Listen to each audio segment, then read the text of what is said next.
तसल्ली से बैठकर मोबाइल पर वीडियो और रील्स देखने पर अब कैची चलने जा रही है।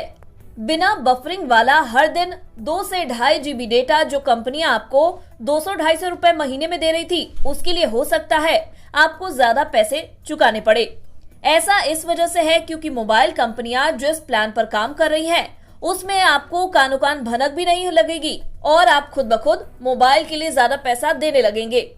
सीधे शब्दों में कहे तो चुपचाप मोबाइल किराया महंगा होने का दौर आने वाला है। रिलायंस जियो, एयरटेल और वोडा आइडिया अब कस्टमर्स को जोर का झटका देने की तैयारी में है। ईटी की खबर के मुताबिक ये तीनों ही कंपनियां बीते कुछ वक्त से एक ऐसे प्लान पर काम कर रही हैं, जहां मोबाइल यूजर्स को ज्यादा पैसे चुकाने के लिए राजी किया जा रहा है। टेलीकॉम कंपनियां कस्टमर्स को tier based post paid tariff plan पर अपग्रेड करने के लिए जोर दे रही हैं। अब टियर बेस्ड प्लान क्या है, इसे भी समझ लीजिए। इसका मतलब है कि जो यूजर्स ज्यादा डेटा यूज करते हैं वे ज्यादा पैसा चुकाएं। अब सवाल ये है कि आखिर इससे होगा क्या? तो इससे सीधे तौर पर टेलीकॉम कंपनियों की कमाई बढ़ेगी। कंपनियों का एवरेज रेवेन्यू पर यूजर यानी कि ARPU में सीधा इजाफा होगा। अब आप ज्यादा डेटा वाले महंगे पैक्स पर शिफ्ट होंगे तो कंपनियों की कमाई तो बढ़ेगी, लेकिन आपका मोबाइल खर्च भी बढ़ जाएगा। अब ये बढ़ोतरी आपको पता ना चले, इसके लिए कंपनियों के पास एक और तरकीब है। यहाँ से शुरू होता है बंडलिंग का खेल।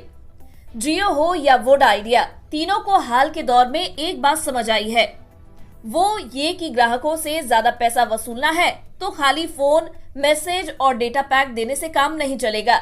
इसके लिए थाली को बढ़िया तरीके से सजाना होगा। चटनियां, पापड़ और रसगुल्ला भी थाली में रखना होगा, तभी लोग ज्यादा पैसा देने को राजी होंगे। बस यही ट्रिक कंपनियां समझ गई। महंगे पोस्टपेड फैमिली प्लान जिनमें घर के सभी मेंबर्स को कनेक्शन हो, डेटा में खासी रियायतें और नेटफ्लिक्स से लेकर हॉटस्टार तक OTT का ढेर आपको मुफ्त मुहैया कराया जाता है। अलग से OTT सब्सक्रिप्शन लेना महंगा पड़ेगा, इसीलिए मोबाइल प्लान में ही इसे शामिल कर दिया और लोगों को लगता है कि ये तो फायदे का सौदा है गुरु। ब्रोकरेज हाउस एक्सिस कैपिटल ने अपने एक रिसर्च नोट में कंपनियों की इसी तिगड़म से पर्दा उठाया है। एक्सिस कैपिटल ने कहा है कि बंडलिंग और पोस्टपेड के जरिए ज्यादा पैसे वसूलने की ट्रिक अब भारतीय एयरटेल, जियो और वोडाफोन आइडिया में आम हो गई है।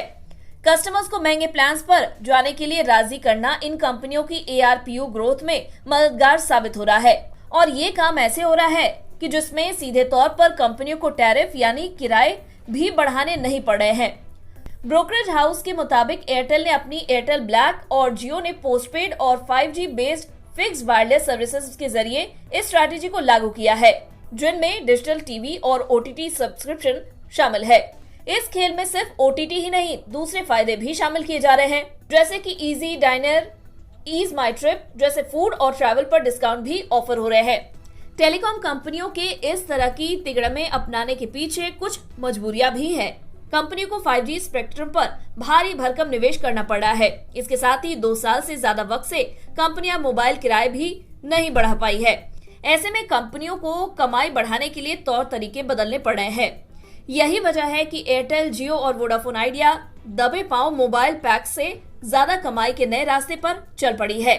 देखना ये होगा कि क्या ग्राहक कंपनियों की इस चाल को समझ पाते हैं या नहीं, और क्या वे बंडलिंग के खेल के तौर पर बढ़ने वाले किराए देने को राजी होंगे या नहीं।